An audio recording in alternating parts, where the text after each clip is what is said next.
G'day fellow wargamers, welcome to another installment of 40k terrain building by Knable Microworks. Today we're working on trenches with animated burn barrels. If you are pleased with what you see, we'd appreciate it if you liked the video and subscribe to our channel. All the tools you need are listed here. Besides the basic items, you'll need some flickering tea lights, some plushy stuffing, oil drums, and pre-cut MDF pieces in the shape of your trench lines. The first thing we'll do is lay out our trenches and how they will connect. Just grab a Sharpie and start marking. With our trenches marked out, we're going to cut some 2.5 centimeter by 2.5 centimeter strips of XPS foam and glue them to the marked areas on our trenches. Hot glue is probably the best for this application as both surfaces are porous and the glue sets quickly. These pieces will form the earthworks that creates the trench itself. As we cannot dig down, we will build up the dirt against the trench walls to give the illusion of depth. Now that the foam is glued to the bases, we're going to start shaping the trench walls. We'll do this by cutting these square XPS strips diagonally in half. No need to be exact as we will carve these up shortly. Just draw your knife down the square at a 45-degree angle. This work does not need to be that precise. You simply want an angled piece of XPS foam to serve as the earthworks we'll be carving and painting later on.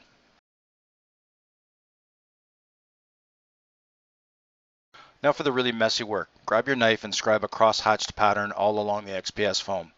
Then scribe vertically down each side of the trench dirt lines. Using the side of your knife, vigorously drag your blade down the XPS foam and it will start to break off, leaving a dirt-like random pattern behind. We will need to seal the foam for durability. You can do this by mixing PVA glue with black artist paint and a little bit of water. We'll mix this in a small cup and paint it right onto the foam and base together. The mixing ratio is approximately 45% PVA glue, 45% artist paint, and about 10% water.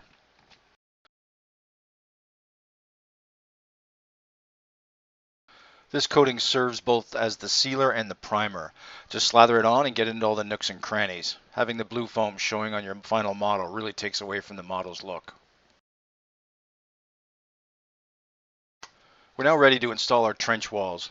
Cut some cardboard into 2.5 centimeter strips and that will be glued directly to the inner side of the earthworks as our trench wall. We use hot glue to set these in place. When you have to turn a corner with the trench wall, simply bend the cardboard. This prevents you from having to worry about how clean the corner edge is. I use the blunt side of my knife to scribe where the bend is. With the walls in place, we'll cut some 5mm strips of card to be used as trench columns. This is just a wee strip of card every 3 or 4 centimeters. These get glued in place with some low viscosity crazy glue. Lather, rinse, repeat until all your columns are in place. Trim the tops of the wall with your side cutters and we're done with the columns. Adding a top rail to your trench walls will hide the edges of the foam and all the column tops. Simply put a drop of super glue at each of the column tops and put down a long strip of 5mm card. Once that is set, run a bead of low viscosity super glue on the underside of the top rail. Do this on each side of the trench wall. Once that is done, trim off the edges of the top pieces and you're done with your rail. We'll focus now on the inside of the trench. We're going to place some sticks down the center of the trench. These will serve as a foundation that will allow us to break some boards up and model some damage and make it look like it's 3D. No need to be too precise with the placing of these as most of them will never be seen. To build our duckboard walkways, we will add planks throughout the trench by cutting 5mm stir sticks to the proper length and gluing it into place.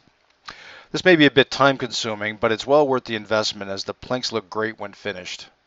Feel free to break up a couple boards here and there to give your trench a lived-in look. Next up, we add some substrate to any flat areas of our trench base. This prevents an even look from ruining our desired trench look.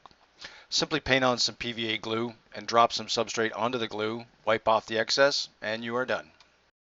We now start working on making our animated burn barrel by cutting up a flickering tea light. We want to cut away as much of the tea light base as possible while still having it structurally sound. This assembly will have some card added around it so it will blend in with our trench wall. Here we show how a spot is cut out of the trench wall to have the tea light assembly inserted. To create our burn barrel, we'll take an oil drum and drill out the top and one of the sides. The side will be mounted on top of the LED from our tea light assembly, and the top opening will show the flames with some smoke. Here we can see the tea light assembly finished and lit as we install the burn barrels on top of them. We turned down the lights just a bit so you can see them flickering. Things are starting to look pretty good. Now we just grab some artist paint and primer the tea light assemblies black. We want a nice thick primer coat to help prevent any light leaks. Now to ink our trench boards. I use a dark brown on top of unprimered wood. This gives me a really nice wood finish. With the construction and priming all done, we will take a minute and look over our trenches. You really start to see how they will come together. As the trench floor has a finished layer, we need to tape them off with painter's tape so when we detail the walls, we don't ruin the floors. If this were a World War I trench, we would have constructed the walls out of wattle and or wood. Seeing as this is a 40k terrain piece, we went with black walls dry brushed in a light gray. This gives it a bit of a modern finish, yet still makes it look worn.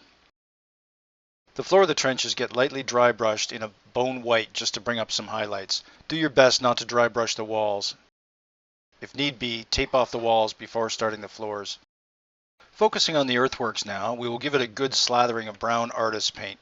Given the black primer coat, there is no need to worry about precision when painting on the brown. With the earthwork brown dry, we add some dry brushing highlights. For this I use a mix of light brown and bone white. I mix the colors as needed, as the color variations look more realistic.